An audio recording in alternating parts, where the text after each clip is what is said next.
Remy bottle. Reppin' 2 and 3 California Lotto. Serving all the fiends like King Taco, my cheese nachos. Floss until you unfollow. Windows down, I lack just the ass crack. Nothing but the Alpine system on smash. Hit the stash in the dash, pedal pump fast. Flying faster than a 5-0. Curb, bang it to the curb, to the curb, curb. Bang it to the curb, to the curb, curb. Bang it to the curb, to the curb, curb. Just bring it to the curb.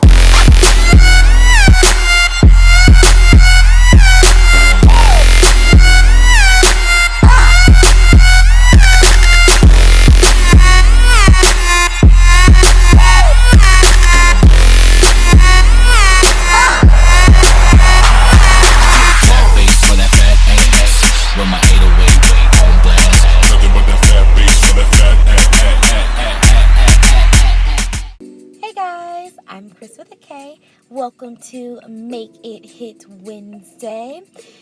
Today's drill is going to be kettlebell swings.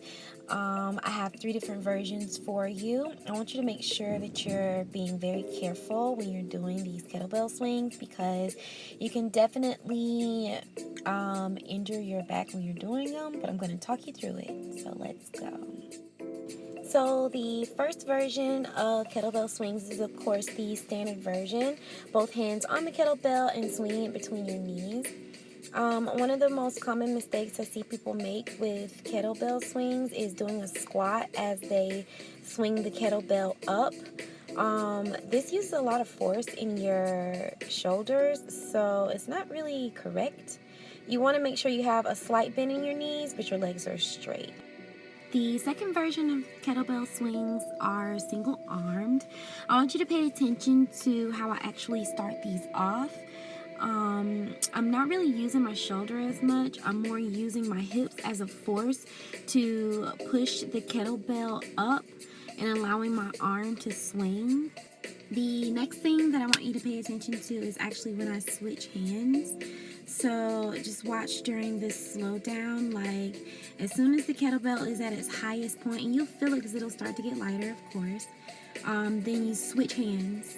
Just go ahead and switch off really quickly, and then allow the kettlebell to swing back down. Don't try to exert too much force on the movement of the kettlebell because you could hurt your back. So just allow the kettlebell to swing down. The last thing I want you to pay attention to is actually how I stop the kettlebell. So allow the kettlebell to reach its lowest point and then just kind of pull back in your hips a little bit. And yeah, allow the kettlebell to come to a stop.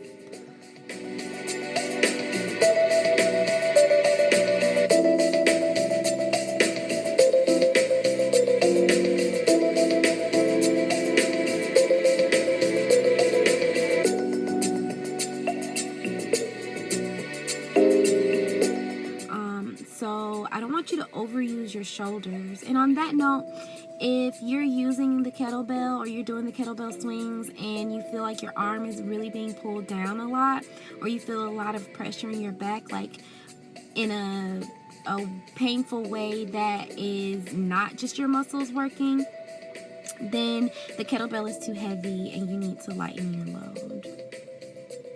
Remember, you can always build strength through work, but you can't work like while you're injured.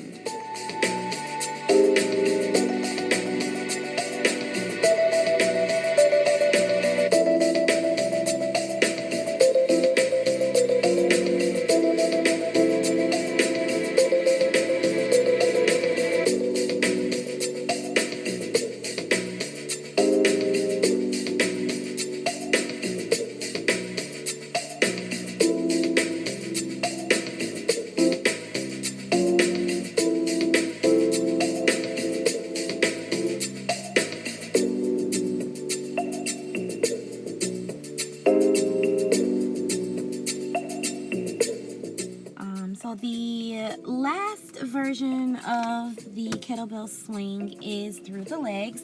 I don't suggest you do this unless you're really your hand-eye coordination is really good, like you're really good in your knees and you know you're not gonna hit them, and you have the strength to do it. This one's pretty challenging. especially on the upswing. So if you have any doubts, give it a shot with a lighter kettlebell. If you have any doubts, then and if it doesn't go well, don't do it. So just wait until you've built up the strength. There's time. But yeah, so this one you will actually be handing the kettlebell off to yourself between your knees. As you can see, you just kind of grab like the side of the handle of the kettlebell, and the object is not to go fast but go efficiently. You'll really feel this one. It's really good for the core, good for the hamstrings and glutes and hand-eye coordination and all those wonderful, delicious things. So do it, enjoy it, love it. I do.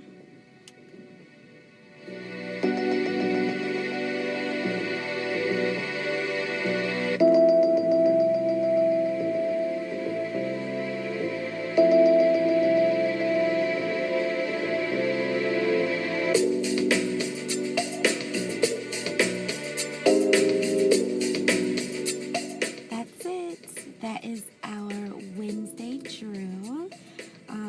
Like I said before, I had a lot of fun recording the exercises for this week. Tomorrow is the one that I'm the most excited about. Tomorrow is plyo day. So I'm not going to tell you what it is. You just have to tune in and see.